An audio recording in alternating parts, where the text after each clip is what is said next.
एक स्पीक के काबिले एहतराम व्यूअर्स, अस्सलाम वालेकुम। उम्मीद है आप सब खैरियत से होंगे।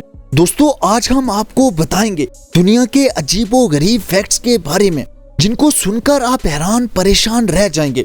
सबसे पहले हम बात करेंगे 19 सितंबर 1991 की, जब नॉर्थ इटली के पहाड़ों की बर्फीली चोटियों पर दो हाइकर हेरिका और हेनरी सीमान को बर्फ में जमी हुई एक इंसानी लाश मिली, जिसका आधा धड़ नमाया नजर आ रहा था और तो और उसका बायां बाजू उसके जिस्म के अंदर मुड़ा हुआ था। उस लाश को वहां से निकाल लिया गया।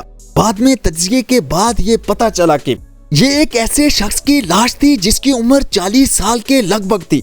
सबसे हैरानगी की बात ये थी कि ये लाश 5300 साल पुरानी थी। ये उस रुए जमीन पर कदीम तरीन इंसानी लाशों में से एक थी, जो तकरीबन 500 सदियों से बर्फ में जमी हुई थी। इस लाश को आइसमैन का नाम दिया गया। दोस्तों, अब बात करते हैं ऐसी लड़की के बारे में जो जिंदगी भर नहीं हंसी थी। 1907 में न्यूयॉर्क शहर के एक थिएटर में, जिसका नाम था विक्टोरिया गार्डन, एक लड़की को पेश किया गया।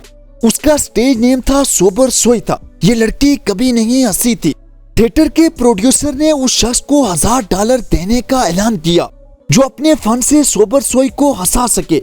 अपने बेहतरीन लतीफे पेश करते, लेकिन फिर भी नाकाम रहते, क्योंकि हंसना तो दूर की बात थी, सोबर सोई मुस्कुराती तक न थी। यहाँ तक कि उसके चेहरे के तासरात तक तब्दील न होते थे। असल किस्सा ये था कि सोबर सोई चेहरे के फालज का शिकार थी और इसी वजह से उसका मुस्कुराना या हंसना नामुमकिन था।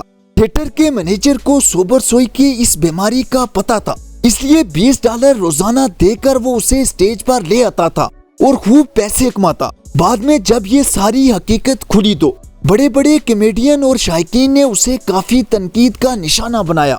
दोस्तों, अब हम आपको बताएंगे दुनिया के सबसे अजीबो गरीब और जालमाना फांसी के बारे में। एक अथनी जिसका नाम मैरी था, जो बाद में माड्रियोस मैरी के नाम से मशहूर हो गई थी। ये अथनी मैरी एक सर्कस जिसका नाम स्पार्क वर्ल्ड फेमस शो था के शोज में परफॉर्म करती थी। एक दिन किसी गैर मामूली बर्ताव की वजह से मैरी बहुत गुस्से में आ गई और उसी गुस्से में उसने अपने केयर टेकर का सर अपने वजनी पैरों तले कुचलकर उसे बेदर्दी से मार दिया।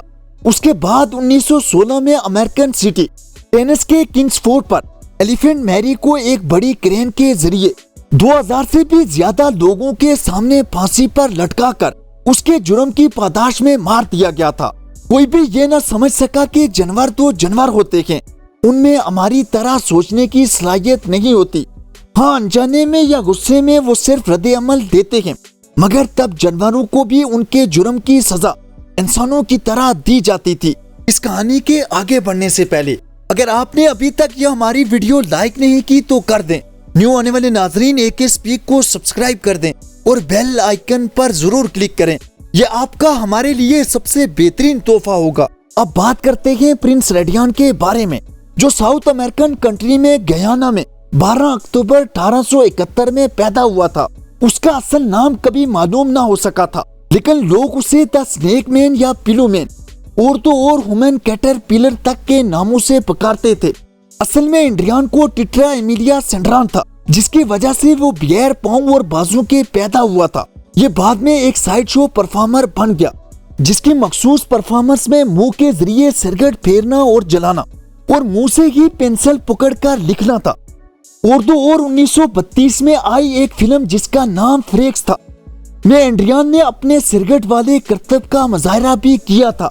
दोस्तों, दुनिया में कुत्तों को सुधाकर मुख्तलिफ काम लिए जाते हैं। ऐसे कि कुत्ते जिन्हें मर्सी डॉग या रेड क्रॉस डॉग भी कहा जाता था, उस वक्त सुधाए गए थे जब पहली जंगे अजीम शुरू हुई थी।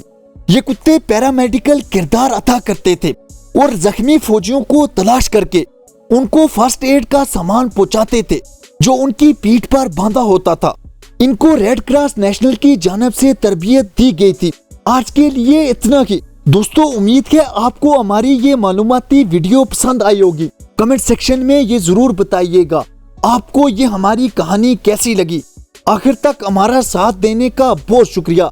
खुश रखें और खुशियाँ बांटें, यही इस आर्ज़ी जिंदगी का हुस्न है। शुक्रिया।